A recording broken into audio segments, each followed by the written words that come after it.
Hello বন্ধুরা, তোমরা সবাই কেমন আছো? আশা করি খুব খুব খুব ভালো আছো, আর আমিও খুব ভালোবাসি। তো আজকে আমাদের বাড়িতে লোটে মাছের ঝাল হচ্ছে। দেখো, হয়েই গেছে প্রায়। আমার ভিডিওটা করতে একটু লেট হয়ে গেছে, কাজের চাপ, কি করব। আর ছেলেটাও ঘুমিয়ে উঠেছে, ওই ঘরে আছে, শাশুড়ির ঘরে, আর তার জন্য দেরি হয়ে যায় বিছানা গোছাতে। তো তাড়াতাড়ি করে আমি বিছানা গুছিয়ে নিচ্ছি। তোমার দাদাভাই চলে গেছে একটু ডিউটিতে, আর ঘরে থাকলে কিচ্ছু করা হয় না, করা যায়ও না। ওই জন্য তাড়াতাড়ি করে গুছিয়ে নিচ্ছি আমি বিছানা। অনেকক্ষণ পর বিছানা গুছেছি, সেই বেলা 11টার সময় বিছানা গুছেছি ছেলেটার জন্য। ছেলেটা যেহেতু ঘুমাচ্ছিল, আমি ঝটপট করে তাড়াতাড়ি করে সেরে নিলাম। আর কি বলো তো, যতটা তাড়াতাড়ি দেখাচ্ছে, ওরকম যদি মনে হয় যে কাজগুলো হয়ে যেত তাহলে কতই ভালো লাগতো, কিন্তু হয় না তাড়াতাড়ি। তাও চেষ্টা করি অনেক তাড়াতাড়ি করার কাজ।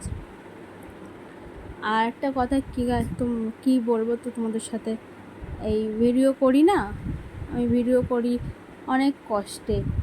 তাও মানে অ্যাকচুয়ালি আমার সাপোর্টে কেউ থাকে না, জানো তো। আমার শ্বশুরবাড়ির সাপোর্ট ওরা বোঝেই না, এই ভিডিও কি, ইউটিউব কি, বোঝেই না। তো তোমার দাদাভাই একটু সঙ্গ দেয় সাথে, আর আমার বাপের বাড়িতে একটু সঙ্গ দেয়। বাপের বাড়িতে ফুল সাপোর্টই পাই, কিন্তু আর এটাই আমার প্রথম ভিডিও ইউটিউবে। চেষ্টা করি একটু ভালোভাবে দেওয়ার, কিন্তু হয় না, পারি না। তো তোমরা একটু আমাকে সাপোর্ট করো, পাশে থাকো। আমি তো অলওয়েজ তোমাদের সাথে আছি, পাশে আছি। আর আমার ভয়েসটাও ঠিক মতন হয় না, অতটা ভালোও পারি না। তোমাদের ভালোবাসায় যতটুকু পারবো, যতটা পারবো এগিয়ে যাব। তোমরা যদি ভালোবাসা দাও তবে। গুছিয়ে নিচ্ছি আমি, বাসন টাসন মেজে, বাটিগুলো, থালা বাসনগুলো যা যা ছিল সবই গুছিয়ে নিচ্ছি। আর ছেলেটাকে ঠাকুমার কাছে দিয়েছি, দিয়ে আমি বললাম তুমি ধরো, আমি এই যে চটপট করে সব সেরে নিই। বাসন গোছানো হয়ে গেল, ভাতটা বসিয়েছিলাম, ছেলের ভাতটাও বসিয়ে দেবো তাড়াতাড়ি করে, প্রেশার কুকারে বসাবো ছেলের ভাতটা। আর আজকে তো লাস্ট শনিবার, বড় ঠাকুরের পুজো। তো আমার শাশুড়ি মা, উনি আবার নিরামিষ খাবে। আমি সত্যি কথা বলতে উপোসটা এখন পাই না, যেহেতু বাচ্চা ছোট, ওই জন্য করা হয় না। তো সামনের বছর থেকে চেষ্টা করব, যদি পারি তো করব, ইচ্ছা তো আছে। তাড়াতাড়ি করে সব সেরে নেওয়ার পরে ছেলেকেও দেখো স্নান টান করে নেবো, তেল মাখাবো। আজকাল গায়ে তেল মাখাবো না, যেহেতু সাবানটা মাখাবো। ওকে এক সপ্তাহ বাদে বাদে আমি সাবানটা মাখাই। আর ওর কিন্তু 1 বছর হয়ও নি, সবে 10 মাস, ঠিক আছে।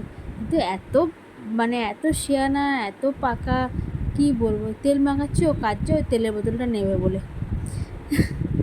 আর এই দেখো আমাদের কোকোকে দেখতে পেলে, ও তো সবসময় ঘুমায়, একটু সুযোগ পেলেই ঘুমায়। আর ছেলে স্নান করানো হয়ে গেছে, আর ঠাকুমা বসে আছে, ওইটাই হচ্ছে ঠাকুমা, অনেক বয়স্ক।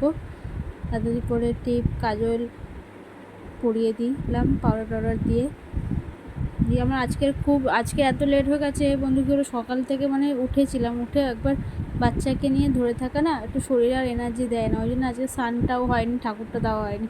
আজকে সেই দেরি হয়ে যাবে, বেলা আজকে 1:30 বেজে যাবে করতে করতে। আর সকালে সবাই কাজে বেরিয়ে যায়, একার হাতে নিজে করি তো অনেক খাটুনি হয়ে যায়, কিন্তু চেষ্টা করি নিজেই করার, কাউকে না। সবাই বাইরে খেটে আসে, আর আমি চাই যে আমি নিজেই করি একার হাতে। তো সকাল থেকে বাচ্চাকে সামলিয়ে ঘরের সংসারের কাজ সবই একা করতে হয়, কি করব।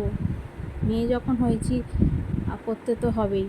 আর ছেলের ওই হয়ে গেছে, আমি সব করে কী করি, প্রেশারে সব সিটি মেরে আমি বড় ছাঁকনিতে ঘষে নিই। বাট ওকে কিন্তু খাওয়াই, টেস্ট না দিলে তো আর হয় না।